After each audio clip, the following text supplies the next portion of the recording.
It is with great pleasure that we introduce our keynote speaker, Dr. Audrey Lee, who is the Director of Energy Strategy at Microsoft. Dr. Lee stands at the forefront of pioneering a resilient and sustainable cloud, harnessing her extensive expertise to lead Microsoft's data center energy team in global technology and infrastructure strategies. As a board member of several influential organizations, including Redaptive Inc., Linux Foundation Energy, and Clean Energy for America's Education Fund, she brings a wealth of knowledge in deploying energy solutions and advocating for energy strategies in the US. Her academic background is equally impressive. She holds a PhD in electrical engineering from Princeton University and a BS in applied physics from the California Institute of Technology. Driving our conversation is one of my favorite professors here at Fuqua, Dr. Dan Vermeer. Dan Vermeer is the Executive Director of the Center of Energy Development and the Global Environment, and he's an Associate Professor of the practice here at Duke University's Fuqua School of Business. Together, they will explore the interconnections between the themes of technology, policy, and finance discussed throughout today's conference. Please join me in welcoming Dr. Audrey Lee and Dr. Dan Vermeer to the stage.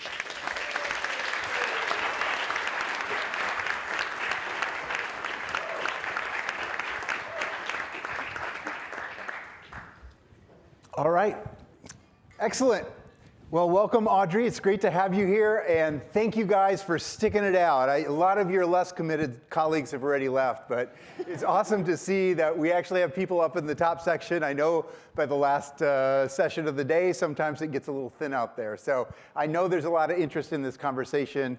I'm really excited to have Audrey Lee here from Microsoft.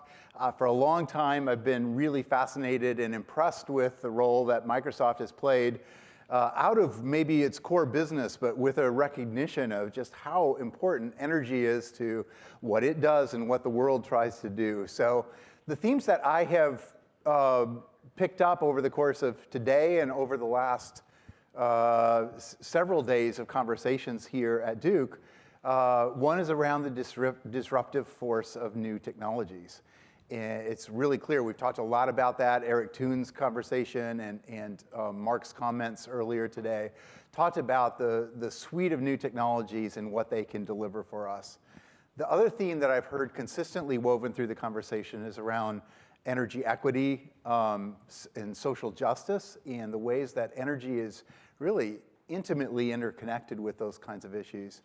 And third, which I've heard, but maybe a little bit less emphasis, and I hope we can unpack today, is the role of the energy consumer. Because if you think about it, new technologies have to be purchased by somebody. Somebody needs to adopt them. Somebody needs to get over the status quo, the existing solutions, and adopt something new where there's risk, there may be pain involved in that process. And you have a lot of experience over the course of your career in unpacking the consumer value proposition. How do you get people to do something new in this space? And so I'd like to start the conversation today by just asking you to give a little bit of a drive-by tour of your career. You've played roles in public policy, in large companies, as an advisor to small companies. You've been really across lots of different parts of this landscape. So I thought it would be helpful for you to just share a little bit about that trip and especially the transitions, how you made those transitions and why. Yeah, happy to. And thank you so much for inviting me. This is such an honor. I love going to student-run energy conferences. The last one I went to was at MIT, and out of that I met someone from SK, the Korean conglomerate, and that ended up being a joint venture with Sunrun and a company called Lunar that launched. So you never know. Just really great conversations that I've had at student-run energy conferences. I guess in my career, so my PhD is in electrical engineering. I hated it. I hated being in a dark lab, working with liquid helium and aligning lasers and giant magnets. And that's where I discovered public policy at Princeton and the public policy school there, and just loved the social, we talked a lot about, advice to students and just the social impact that public policy can make. And I've loved my time. I was at the Department of Energy. That was my first job out of graduate school. Really loved that system level analysis. Like, how do we solve these big problems? And what is the role of policy to do that? I always thought of it as policy is making the rules of the game, and the private markets are kind of players in the game. And I've loved being on both sides of that. The impact that you can have with policy and creating markets and influencing markets. But then the creativity and the innovation and the ingenuity in terms of not just technologies, but business models on the private sector side to solve those problems. I mean, the transition, and then I spent some time in the California Public Utilities Commission, really big impact that state public utilities commissions, because we have regulated monopolies for our utilities to run our electricity grid, the impact that public utility commissions can make on that. And especially in a place like California where I was working, the push that you can make on public policy in terms of climate change is really large. I'd say the transition, though, from policy to the private sector side was a little bit tough. I think most people who come from policy go into the private sector, go into government affairs or regulatory affairs. And so to want to do something like business development or product management, took some convincing. I did that at a startup. I found that being at a startup where you can play many roles and wear many hats, and really was able to prove myself, as opposed to a larger organization where there are more defined roles. I thought that worked for me. It's not, everyone has their own path. And it was just really fun to be at a startup and to just create and build. My team worked on building a software platform for designing and optimizing batteries. And at that time, was it 2014? Energy storage and lithium-ion batteries were really, hitting that cost curve, cost reduction, and it was amazing. Even from my time at DOE when I was at DOE, it was like 2006 to 2010. Electric vehicles were a fantasy. This holy grail of having a place to store energy because supply and demand is instantaneous. And so to be able to finally see that was really exciting. And what could you do for the grid and energy storage has been very exciting to continue to see that, especially with players like Fluence and some of the other panelists working on energy storage. Sorry, let me speed this up. And then I had the opportunity. So the startup I worked at was on the commercial and industrial side, and it was using batteries and aggregating them into virtual power plants to replace natural gas peaker plants. So in Southern California, the San Onofre nuclear generating station had just been closed down. There was a 2.2 gigawatt capacity gap in the Southern California area, which is a very urban area. And so we were installing batteries at office parks and big box stores and university campuses, and aggregating them and providing the capacity needed to replace that capacity and avoid building new peaker power plants. And then I had the opportunity to do that on the residential side at Sunrun.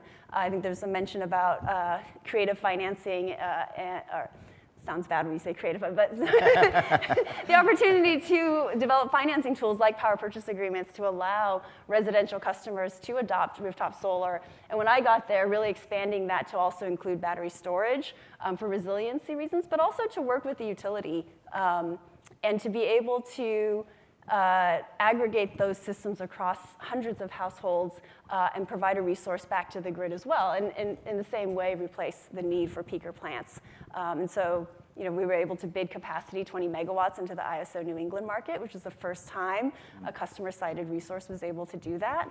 So that was lots of fun. And then I just didn't know what I wanted to do next, and was interested. I've always really loved infrastructure, and that's why I like energy, because it's just so foundational to society. And how do we do that in a sustainable way? And I wanted to learn about the cloud. I wanted to learn about data centers and that intersection. If you think about what's in a data center, it's silicon and electricity, basically. And so how do we, and it's such an underlying fabric of society today. And so how do we do that in a sustainable manner? To continue to grow that capability and what that computing capability does for the clean energy industry as well is really important. So that's how I got here. Awesome. Sorry, that was too long-winded. Well, to fast forward to the present, at Microsoft, you're the head of energy strategy. And so what does that mean to Microsoft, and especially For the company as a whole, when they think about energy, what role does it play in helping it achieve its strategy? Yeah, I'd say as I just mentioned, it's really important. You need electricity for data centers, and that's a large part of Microsoft's business. We still do Office and Windows, but a lot of that is on the cloud. And we serve Fortune 500 companies with enterprise workloads on the cloud as well. And really I think strategy is really looking out longer term, and because energy is so infrastructure dependent. As Eric Toon said, it's actual steel in the ground. How do we ensure that we're planning appropriately 5, 7, 10 years down the line to ensure that sustained data center growth based on sustainable energy infrastructure? And so that's a mixture of different. This role was new. It was sort of created when I joined Microsoft. But it's technology strategy. So what are we doing to invest in new technologies that will help us operate sustainably, but also have an intersection with our business as well. So we have a $1 billion climate innovation fund that I work closely with to look at their investment strategy and how we invest in new technologies. And it spans a wide variety. Technology strategy, our commercial strategy, there's actually a lot of synergy and intersection between we're some of the largest customers of many utilities across the world, but utilities are also customers of Microsoft, and how do we help them digitize their systems and bring technology into their electricity systems to help them decarbonize faster as well. Let's see. Technology, commercial, resilience, energy resilience, how do we make our grid more reliable? And then there's also like regulatory and policy strategy kind of weaved in there. And so how do we partner with utilities and regulators in order to get this infrastructure? I mean, this is the question that is facing us all, is like, what is this transition that we need to make? The $10 trillion that Elaine just said that's needed in the US at least to invest in infrastructure to truly decarbonize and become net zero. Good. So a lot of students that I talk to, I think, are trying to figure out what technology, what part of industry do they focus on? Should they be in the solar industry or offshore wind? And your career is very interesting because you haven't really defined yourself in terms of a particular technology, but more in terms of systems. Mm-hmm. And I'd be interested in you telling us a little bit about your approach to energy and why a systems lens is really useful for thinking about where to intervene. Yeah, and I think that was a reaction to doing my PhD on something. My PhD was on like quantum dots and quantum computing. It was super narrow, like 10 people.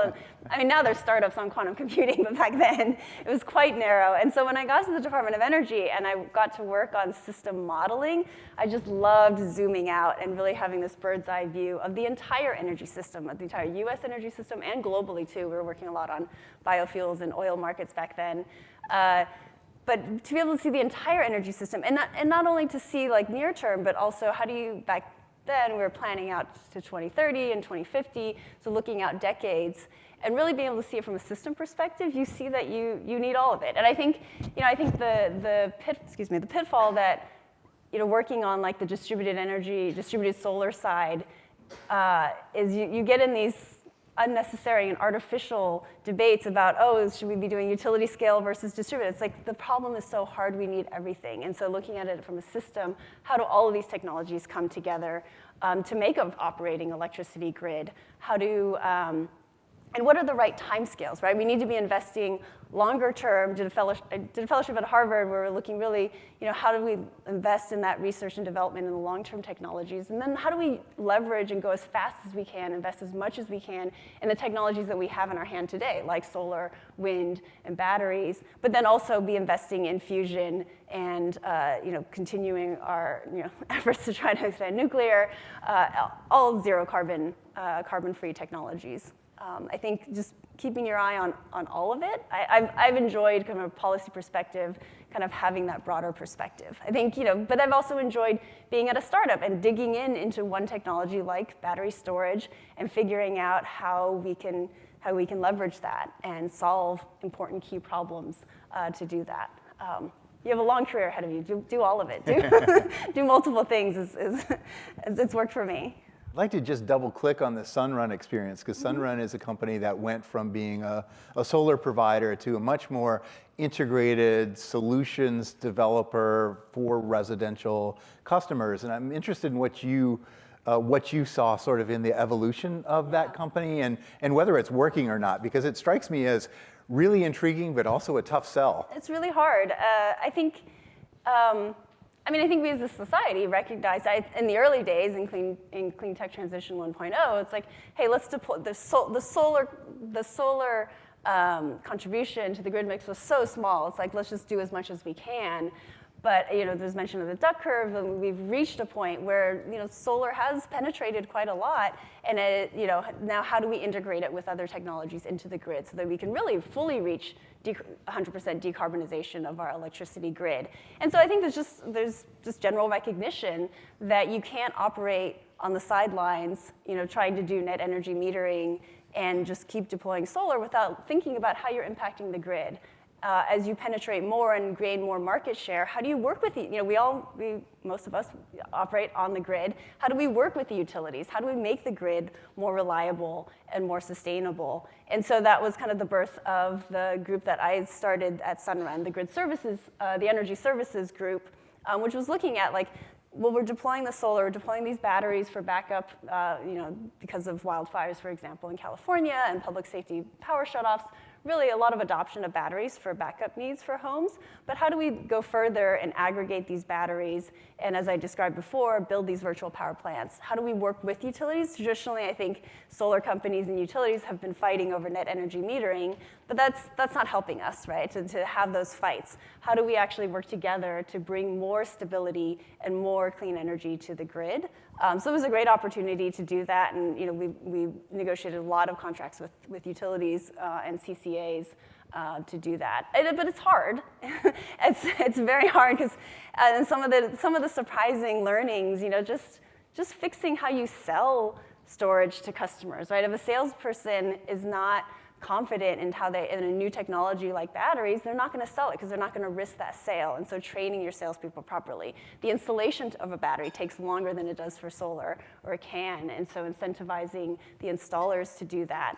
The permitting, working with the utilities on interconnection of a new technology, all these things have to be solved, and that's kind of the day-to-day of it, and there's just important work to do there. So 5 years ago, utilities were concerned about the death spiral of decreasing demand, but we're not in that world anymore. You cited some pretty amazing statistics when we were preparing for this session about what you see happening to aggregate demand given the advent of EVs and other things that are driving energy demand. I'd be interested to share some of that thinking and how it impacts what you're doing at Microsoft. Yeah, I would not have predicted this several years ago in my career. Just that we've had decades of, relatively low, non-existent growth in electricity demand, especially in a place like the U.S. A lot of offshoring and going to a service industry and loss of manufacturing, and all of a sudden now, what we're seeing is this increased electricity demand. I don't know if you probably haven't, but we have a presence in Georgia. So Georgia Power just refiled their integrated resource plan. And I think they have updated their projections for load growth, and it's 17 times what they forecasted just a few years ago. And a lot of that is, we've talked about in the panels before, a lot of it is clean manufacturing coming back to the US because of the Inflation Reduction Act, which is a great thing. But with that manufacturing comes with a lot of electricity demand. Of course, electrification of transportation and buildings requiring, I think Eric Toon said 4x the infrastructure need. And then, of course, also data centers. So you may be seeing it's very more public. In Virginia, there's a lot of data center presence there, and work with Dominion. I think in January, Dominion had published their reforecast, and they project that in 10 years, their demand, 50% of their demand will be from data centers. And that's pretty much all the growth. So their demand will double, and that increase is data centers. Mm-hmm. And so, we find ourselves, how do we build infrastructure quickly? How do we put steel in the ground quickly? And that really has to be a collaboration between utilities and customers and regulators and voters, the policy side of it. And I think just that historical model where, you're a customer, you just, hey, utility, I need electricity, interconnect me. You sell me electricity, and the utility was happy to provide that to you. Really, it has to be much more of a partnership. Like, how do we both figure this out in order to do this more sustainably? A lot of state in North Carolina have policies for net zero on their utilities, and so we're all trying to put our heads together to figure out how we do this and incorporate new technologies into that. Yeah. So I'm interested in your thoughts on financing. The government in the U.S. has played now a big hand in creating certain kinds of finance. Microsoft itself is a funder on the innovation side as well. So how do you see that world of finance to support the build out of this totally new infrastructure, and where are the gaps in that? I could speak from my personal experience. Well, first Microsoft. So I mentioned the Climate Innovation Fund, really looking at where is there a gap in financing that a corporate strategic VC fund could step in and help with that. So the Climate Innovation Fund, I said, is $1 billion. It's kind of reaching its end at this point. TBD what will happen next. But we're always a follower. We never lead an investment. And we're really looking at opportunities to make our operations more sustainable, or there's a commercial opportunity for us where we can commercialize a tool and then make that available to the wider economy to become more sustainable. I think there's a good question about what is the role of the corporate in this, right? If utilities are operating as regulated monopolies, they have responsibilities to their shareholders and their ratepayers. Rising costs of infrastructure investment, how much of that should be borne on the backs of ratepayers? How do we pay our fair share for the electricity that we're using? And if we want that to be zero carbon, how are we paying for that premium so that other ratepayers aren't responsible for that? So, how do we create new structures to allow that growth and really allocate costs fairly? I think is an important a piece of that. In terms of other, so there's the financing, and then and I think related to financing is who is holding certain risks, right? There's technology risk, and maybe it's more appropriate for certain types of investors to hold different kinds of risk because they have the ability to. Government, holding certain types of risk as well. Maybe backstop, construction delay risk. So I think those things, there's a lot of opportunity. I don't have all the answers, but I think there's a lot of opportunity to think about, well, what is the role of a corporate in making these investments that's appropriate for corporates versus governments versus utilities versus ratepayers and shareholders of utilities as well. I'd love to learn more about your engagement in policy advocacy. How do you work at the level of the state, at the level of the country, in the US and elsewhere in terms of advocating for policies that are in your interest, but also that you see as sort of collectively needed? Yeah, I think from the Microsoft perspective, and when it comes to sustainability and decarbonization, there's our footprint, but really it would just be easier if the whole economy was decarbonized, if grids were all decarbonized, and then we wouldn't have to worry about procuring more PPAs and buying solar and wind and other resources to offset it. And so really that advocacy is policy advocacy to get us there, to not just decarbonize our footprint, not just to decarbonize our footprint, but to decarbonize just the grid everywhere, right? It's all one atmosphere that we're breathing from and affected by climate change. And so that's been our position. And it's also just really important for us to have a social license to operate. Our data centers and their sustainability is another company's Scope 3 emissions because they're using our data centers. And so just to serve our customers, to be, data centers aren't actually in the cloud, they're physical buildings, and to operate in the communities that we operate in, it's very important for us to be sustainable. And it's, our responsibility to the communities and to Earth, frankly. So I think that's kind of the advocacy. I think in terms of, we do operate at multiple government levels and the the city, permitting, state, country, regional level. I don't know, is there a more specific question? Well, maybe you can give us some examples of the kind of differences in different markets where you operate, either from a policy perspective or what it takes to secure that social license to operate in different places. I think it'd be helpful just to get a little flavor. You're not just stamping out data centers in each of these places. You really have to build a local relationship, network, and a set of kind of enablers to make those things happen. So. I mean, we have, I think, over 200 data centers around the world. So presence in the Americas, North and South America, Central as well, and then Europe, Middle East, and Africa, and then as well as in Asia Pacific. And there's just such a variety. I mean, in Europe, you have, unfortunately, given the current Ukraine war, higher energy prices, but also more motivation to adopt sustainable energy. In Asia Pacific, I think it's, the power purchase agreement market for renewables is less developed in certain countries. You also have land constraints in certain island countries as well. Some of the utilities are national entities, and so not as much deregulation of the market. And so just very different challenges. And then I think also as you look to not just our Scope 1 and Scope 2 emissions, so Scope 1 is our direct emissions from our operations, and then Scope 2 is electricity, but also Scope 3. So we have a goal to be carbon negative across Scope 1, 2, and 3 emissions by 2030.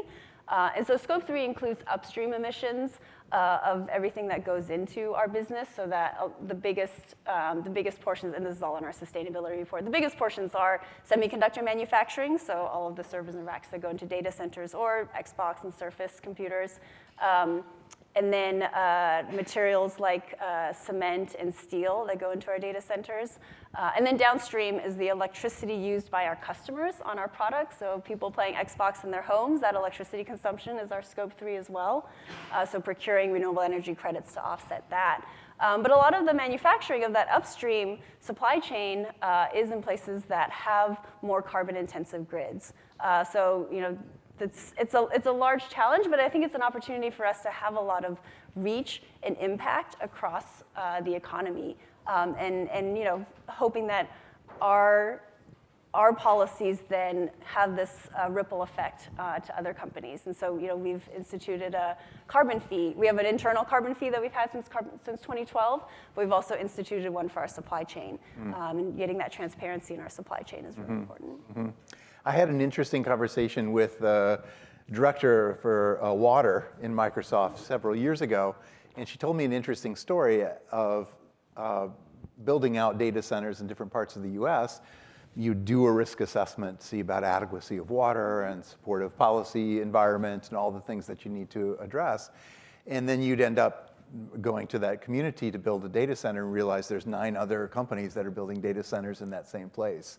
So I'm just wondering, that creates two problems. One is this sort of pile-on effect of places that may have adequate resources for some level of economic development, but maybe not to have everybody come there at the same time. It also leaves a lot of places out that didn't get that data center, doesn't get the tax benefits, the jobs, whatever might come with that. So I'm just interested in how you sort of think through that siting process and that risk assessment process to try to avoid some of those kind of far ends of the extreme. How do you get these data centers placed in a way that is sustainable in those local communities?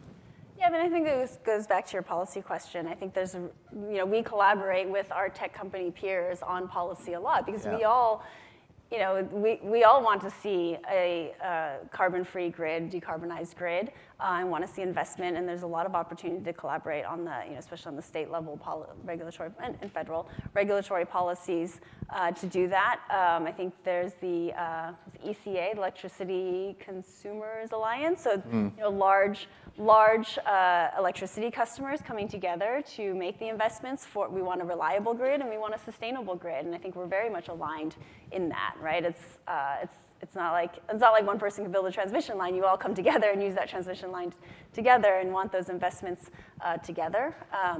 And so I think there's a lot of opportunity there to coordinate better on that. I mean, you mentioned water. It's a very interesting trade-off in water. and energy, just, there's a lot of nexus on that, but within a data center as well, being really conscious of how we're cooling that data center. Are we using water? Are we using air? And how do we, being sensitive to the natural resources in a particular area. We design our data centers differently to be sensitive to that. Mm-hmm. Good. You were a co-author of a paper recently on women in the renewable energy industry. So I'm interested in your thoughts about where I guess you're kind of part of the technology industry and also part of the energy industry at the same time, but in those industries that you're really familiar with, where are we in that process of trying to make it a healthy, positive environment for women and people of color? No, I'm just trying to think what story to talk about. I mean, I'm just looking across this room, and it's great to see how diverse and inclusive, and just the number of people in this room that are passionate, I assume passionate about energy, and here till 4 o'clock on this. I think. When there was in the previous panels, I think there was talk about like when they were in grad school. Like, well, when I was in grad school, there was only one professor with one project on clean energy on like photovoltaic. I was in electrical engineering, so it was on silicon photovoltaic cells. And just now, like just to see, the number of careers and the number of people interested in working on clean energy it gives me so much hope compared to where we were a long time, 20 years ago, more than 20 years ago, 20 years ago. And so that gives me a lot of hope. I think, I really appreciate the culture at Microsoft and how diverse and inclusive it is and how collaborative it is. And it's, we have, Satya, our CEO, talks a lot about a growth mindset and being, not closed, but really that curiosity and learning and collaboration. It's performance evaluation season right now, and we have, in our performance evaluation, I just finished mine today, we're really rated on impact, but impact is measured in 3 ways. It's measured, your own contribution to impact for the company, what you have done, but then it's also equally measured by how you contributed to someone else's impact. And then the third one is how you leveraged other people's work to make impact yourself. And so just that really creates a much more inclusive culture at Microsoft and working across teams. So I've really enjoyed that. I think that's really important in finding a good place to work. I have so many more questions, but I think we should maybe open it up to questions from all of you. So we have one question and another one that's very similar, so I'll just read off both. Sure. Should we be talking about data efficiency with regard to energy consumption? Is data so cheap right now that we have no incentive to be data efficient? And then a follow-on question. Large language models may not be sentient, but they are energy hogs. How much has the use and growth of ChatGPT impacted Microsoft's estimates for energy demand? Good, very good questions. Yeah, I think we definitely should be, and I think that is slowly being incorporated into. I think previously, as we were building data centers, like energy wasn't the most, wasn't at the top of the list in terms of how we site them and how we build them. In terms of how we build them, we've had 8 generations of data center design and continue to make them more efficient. And energy cost savings are really important. But in terms of where we site them and grids being more limited in our ability to grow data centers, so I think that's coming. In terms of, and to me, that's the purpose of markets, right? To price things better. And I think that historically may not have been priced well, but I think going forward, there's real opportunity there. The second question was on AI and ChatGPT. Yes, there's been a lot of cloud growth, and then and that growth, and then on top of that AI growth will be significant. But I think there's also a lot of opportunities in terms of, and it's still to be seen and actively explored. And it came up in the last the 2 panels before. But I think there's also a lot of opportunity for AI to help with this clean energy transition. In terms of fusion, using AI models to understand different ways to do fusion or battery, exploring different battery chemistries. Not an expert in this area, but I think there's a lot of opportunity to leverage AI. And I think it's up to us to figure out how to do that. Speaking further, I guess, on the concept of fusion, if you could speak to this, what made Microsoft choose Helion over other fusion tech companies to partner with? And are you planning on working with other companies in that space? Yeah. So sorry, I want to add one more thing on the AI question before. I mean, I think that also pushes us, because of the larger energy consumption, that really pushes us, as I said in the beginning, like, we just need to decarbonize our grids. We need to be working to make that energy that we're using decarbonize, and how do we invest in technology and infrastructure investments to do that. In terms of Helion, and so we signed a power purchase agreement with Helion and Constellation for fusion, and I think it's part of that. It's part of, like, what is that corporate role to provide that demand pool for new technologies, right? I think that is one, potential valuable role of corporate offtake in energy, is to provide that demand pool. You have these technologies, but they need to see that market signal for them. And so that was part of the intent, is like, how do we do that? And how do we, and I think we want to do more of that, as one is not enough, obviously. How do we do more? And not just in fusion, but also in other technologies as well. And we've talked a lot about the technologies here, but what is that, and the system view of things, and what is that full suite of technologies where we need that market pool and provide that price signal for new technologies. Thank you. So you talked a little bit about some of your investments in various communities. How does Microsoft lead or consider opening up more clean energy jobs? I mean, you had mentioned a little bit about equity, and I think we have quite an active group working on environmental justice.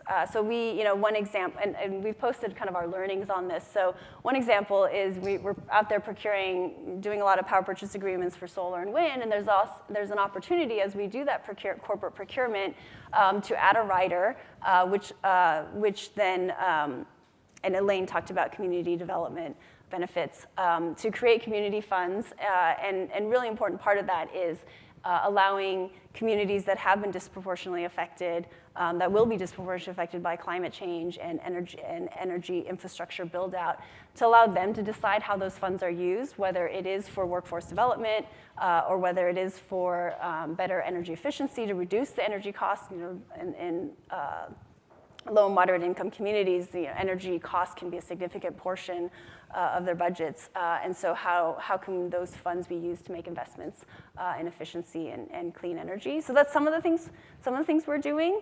I mean, our energy team we have, like, I think we're at 100 people on the data center energy team. So just the growth of the data centers. How do we create more energy jobs?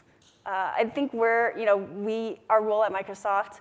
Also on the digital side and selling digital services to Fortune 500 companies and to energy companies, I think is really important, and in the growth of that energy sector.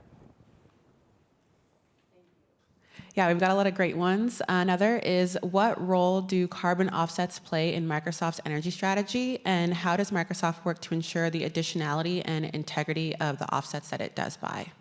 Yeah, we have a great team on carbon dioxide removal. So Microsoft has a goal that by 2050, I talked about our 2030 goal, but by 2050, we will remove all of our historical emissions back to the founding of the company in 1975. And so it's kind of hard to do that operationally because it's already been emitted in the atmosphere. And so carbon dioxide removal is a really important part of our plan to meet that goal. So that team is kind of divided up in terms of shorter duration and longer duration. So shorter duration offsets shorter duration carbon dioxide removal is more nature-based solutions, so like forestry, and then longer duration like direct air capture, where we're sequestering the CO2 underground.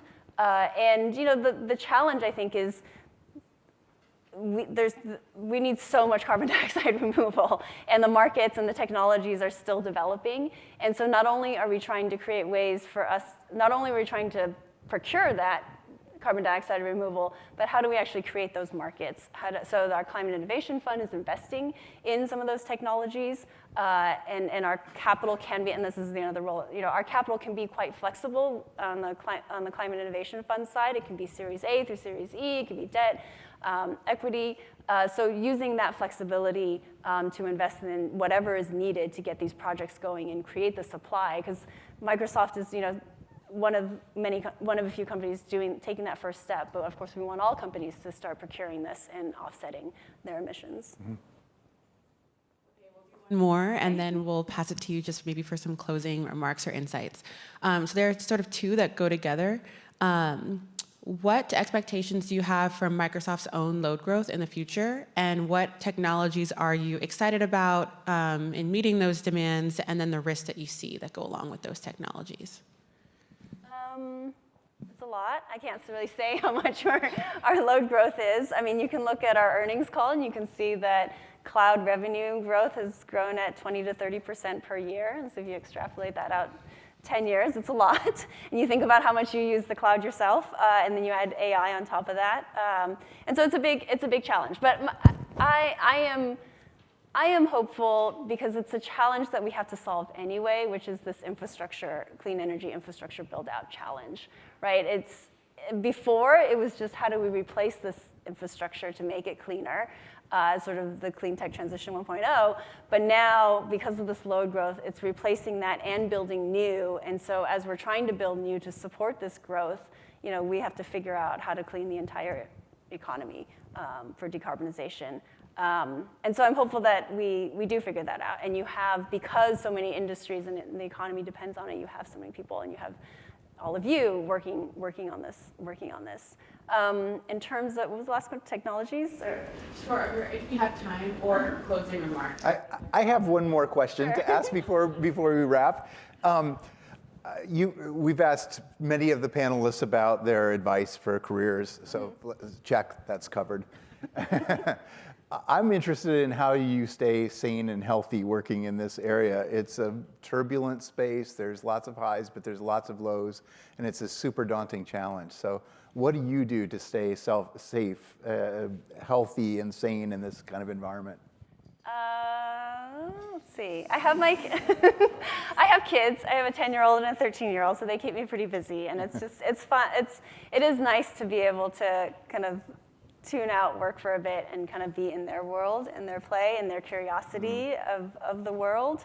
I think helps me back to that wonder you have as a child about how the questions my son asks about how the world works, and really think to not get bogged down with how hard this challenge is. But well, why can't we do it a different way? Why can't we try things? Why can't we have a different business model? Why can't we? It's really fun to see all the different technology companies on panels. Why can't we have a different approach to solving this hard problem? So I think it's my kids that help me. Awesome. I like that spirit of curiosity. Audrey, great to have you here. Really fascinating conversation, and I appreciate you being part of the Duke conversation today. Thank you. Thank you so much. Audrey, going ahead.